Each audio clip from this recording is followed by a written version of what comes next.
Now to tonight's special report and the start of a week-long series looking at the sluggish economy and how it affects each and every one of us. Australia hasn't had a recession in nearly 3 decades, but for those balancing household budgets, it doesn't feel like it. The economic figures last week were the worst since the global financial crisis. Wages growth is stagnant and inflation remains well below target.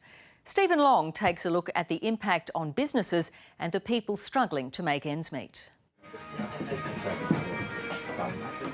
In Sydney's inner east, this Syrian restaurant is a local favourite. Nice evening. Tonight there's a smattering of regulars and friends, but empty tables are a sign of the times. We've been here now for 12 years and the last 12 months have probably been the most difficult.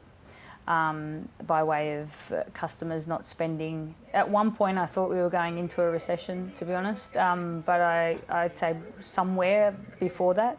Doesn't look great from a business point of view. Her assessment's on the money. The economy's growing at a snail's pace, the slowest in a decade. The same goes for wages growth. It's been woeful for even longer.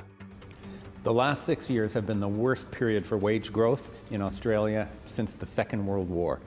On average, wages are rising a little faster than prices, but there's a catch. The price of things we need, food, healthcare and power, has been rising strongly for many years. The cost of things we want, a new phone, computer, a new outfit, has been rising by less or even falling. If you spend a lot of your money on imported electronics or foreign vacations or some other luxury goods and services, maybe your inflation rate was lower than the average. But if you spend most of your money on the necessities of life, you're probably experiencing a faster rate of increase in prices than your own wages have been growing. Carol's cafe is caught in the squeeze. You know, everything rises, rent rises, electricity, gas, all of that rises, but we can't keep increasing our prices. House prices aren't included in the inflation rate. If they were, it would tell a very different story. Despite recent falls, a home costs far more than it used to, pushing the Australian dream out of reach for many. Household debt in Australia is higher than almost anywhere around the world. And on some measures we're right at the top, in other measures we're just number 2 after Switzerland. And that mountain of debt makes us vulnerable. We've got 1 million households in mortgage stress, more struggling to make those mortgage repayments, and mortgage delinquencies are already rising now. If unemployment starts to rise, that's just going to accelerate. For years, the economy's relied on mining and construction, houses and holes. But both of those sectors have now gone from boom to bust.